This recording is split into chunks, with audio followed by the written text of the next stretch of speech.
derivatives and derivative rules to speed things up. The whole purpose of this whole unit is to make taking derivatives faster. If you remember chapter 1, that assignment took you a long time. With our rules that we're doing, even after that rule we learned yesterday, it probably would have cut the time in half of your assignment. Today's lesson will cut it in another half.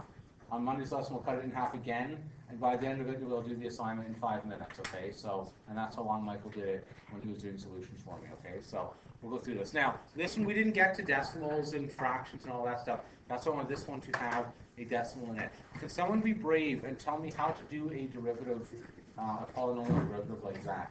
It was here yesterday. Go ahead. Put y plus dy. Oh goodness. No? Yeah, we can go that one. You want to go that way, guys? Yes, that will work, yes. Okay. I was just going to use the rule here for this. What's the general rule for derivatives? It's one times the exponent times the coefficient. Good. And then minus the exponent. Right. Okay. What is, just as a reminder here, it's been some time since you guys have done math and been doing vectors for a long time. What does a negative exponent mean again? Fraction. So this is technically equal to 0.6 over x to the 0.4. If you want to leave it in the first form, that works too. Okay, but it's just going to be like that. How do you get a decimal exponent? What does a decimal exponent mean? I don't remember back from grade 11 or 12. Yeah, go ahead. There's going to be a square root in there, right? So really this would be, I'm going to call that 0.6 x to the 2/5, which technically, you don't have to write this down, okay, but this is really what it would mean. Okay, is this coming back for most people there, okay? You don't need to remember that, but just to show you as a reminder for this, because the fifth root is like 1/5, right? So it's x squared times 1/5. If you want to ignore that part, go ahead. I'm going to use this version right here. So, how would I find the tangent at x equals 2?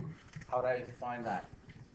Go ahead. Substitute x. Good. So your slope is going to be f prime of 2, which is equal to 0.6 times 2 to the negative 0.4. I can't do that in my head. Somebody tell me what that is equal. Shalina, did you get that number by any chance? 0.45. I'm assuming there's many more decimals after that, right? Now, please remember, it's very important to round carefully on your questions. Okay? Just remember that, okay? 0.45. Okay, so that's our slope, give or take. What else do I need here that I didn't give you in this question that you might need for this? Go ahead. You need the y value. Need the y value. So I'm just going to go to my original question and say that y equals f of x. So I'm going to say y equals 2 to the 0.6. I can't do that in my head either. That's another messy decimal.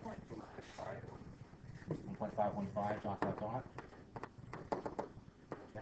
So to get my equation, it's going to go y equals mx plus b.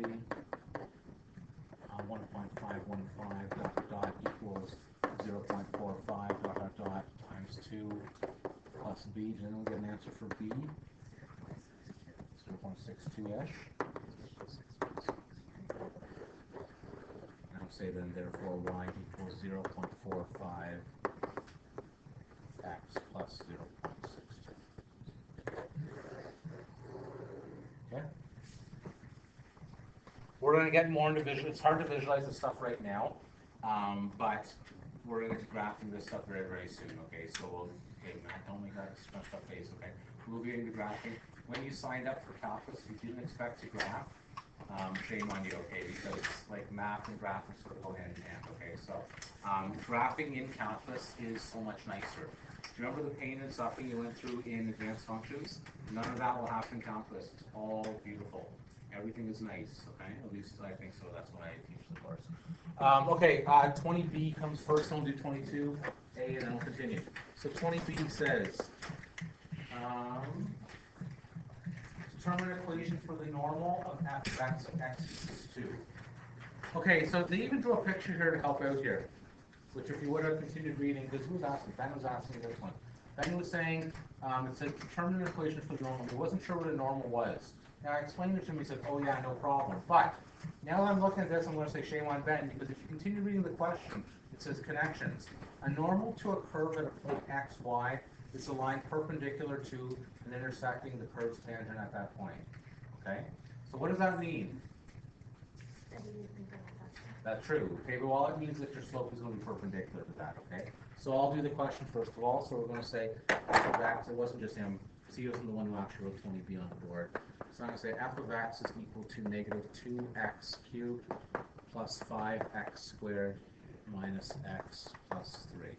Okay, I'm going to get, for the two people that are new here, being the two people that weren't here yesterday, okay, we'll try and do the derivatives for you guys and see if we can explain here. Matt, can you take the derivative of this for them? Go ahead. 3x squared. 8. Yeah, okay. Plus 10x minus 1. Okay, so for the two guys that weren't here, basically what happened was this. The derivative just gets, or the exponent gets subtracted 1, so 3 goes to 2, and then the coefficient gets multiplied by the exponent. So 3 times negative 2 is negative 6, 3 goes to 2, same thing, 5 times 2 is 10, 2 goes to 1. This changed to x to the 0, which is equal to 1, and then multiply down. And the derivative of 3, because that's 3x to the 0, it gets times by 0, so it gets removed there. Okay. All right, then it says here, and I quote, determine the equation for the normal. Okay, so what we need is my slope then. So I'm going to say f prime of 2, which should be negative 6 times 2 squared plus 10 times 2 minus 1. Oh boy, negative 24 plus 20 minus 1, which is negative 5. Is that right? Somebody confirm that for me? Very good. That's great. So what's the perpendicular slope to that going to be? Go ahead. Yeah, pause 1 and reply. So my slope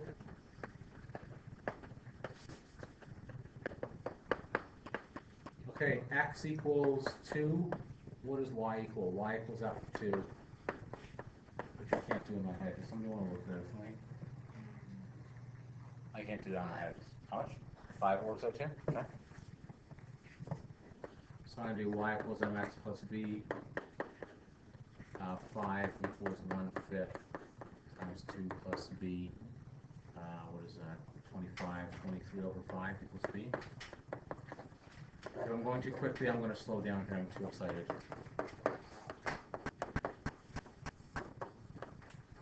Okay, I'm just going to slow down here. Okay. If you looked at this question, it'll make sense. If you haven't looked at this question, it won't make any sense to you. Happy birthday, by the way, now. Okay. So it says here, what we did is we did y equals mx plus b. We had to get the perpendicular slope. If you think all the way back to grade 9, hopefully you had a mean grade 9 teacher that taught you with perpendicular slopes. And even in grade 10, you dealt with orthocenters, all that stuff, right? So if you should remember back, the perpendicular is going to be negative reciprocal. If you don't, now you know. So negative 5 changes to 1/5, then you get the x and the y. The x comes from the question. The y, what we did is just like in our question, we found f of 2. That gives you a y, sub it in, and then solve. Okay, so far so good? Sort of making sense? Okay, here comes this last one, which I love. 22. 22a. Yes. It says determine an equation for the tangent to the graph of f of x equals 2 minus root of x squared at x equals 9. All right. This question is so powerful, I'll put it on the side if you could, because this question is super cool, if I'm allowed to say the word super cool. Yeah, Michael, you want to shine on this one? Okay, Michael's going to shine on this one. Okay, why is this one more difficult than the last one? What's the difference with this one? Yeah, there's roots, which are yucky, okay? So, somebody want to follow that up for Michael, and then Michael will go from there? Somebody follow that up for him?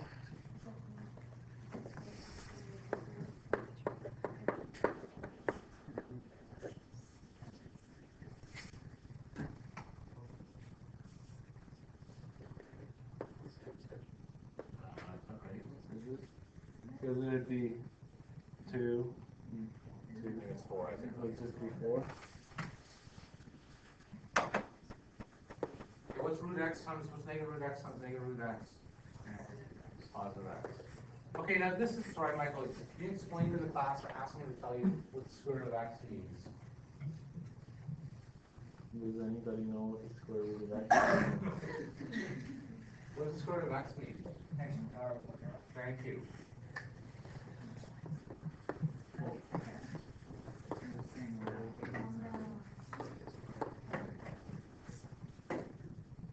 If they find a random person that might look like somebody to the whole class like this. What? Jeff, what's the answer?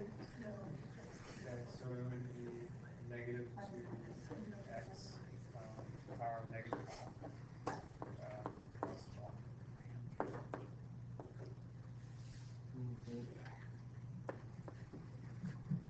Okay, now just take a step back with your second one, see. Second, are we all clear on that? Yes?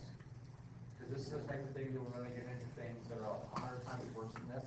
But this fundamental stuff has got to be no problem. Is that fair to say, Michael? Not sure? I think it is. All right. So when you solve the question, what's the question on x equals 9? You want to it? You guys take it from there, or do you want to? But we'll get lots of help. Might get lots of So we're doing x equals 9.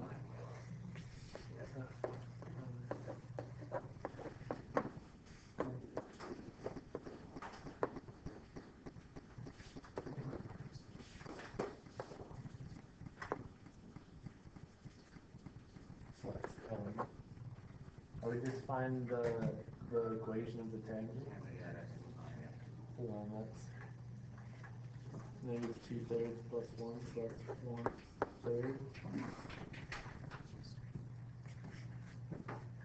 And then we have y.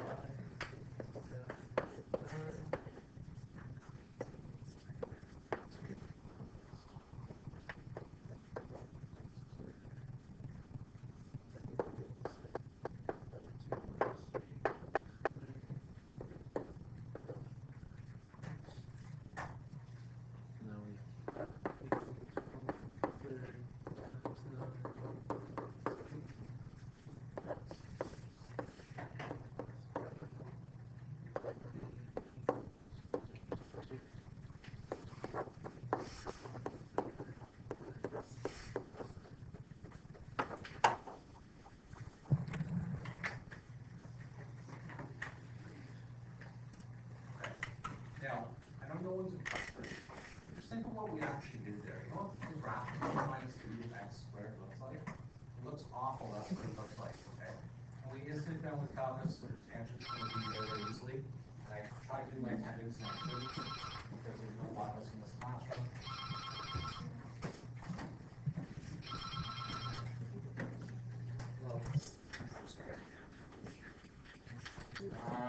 We're missing Emily.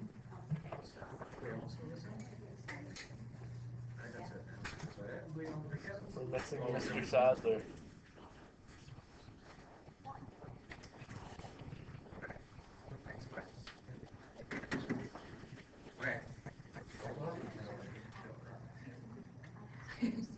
Yeah, I'm gonna hit pause, so I'm gonna tell a joke here. Okay, I'm gonna tell one joke here before we get to today's lesson here.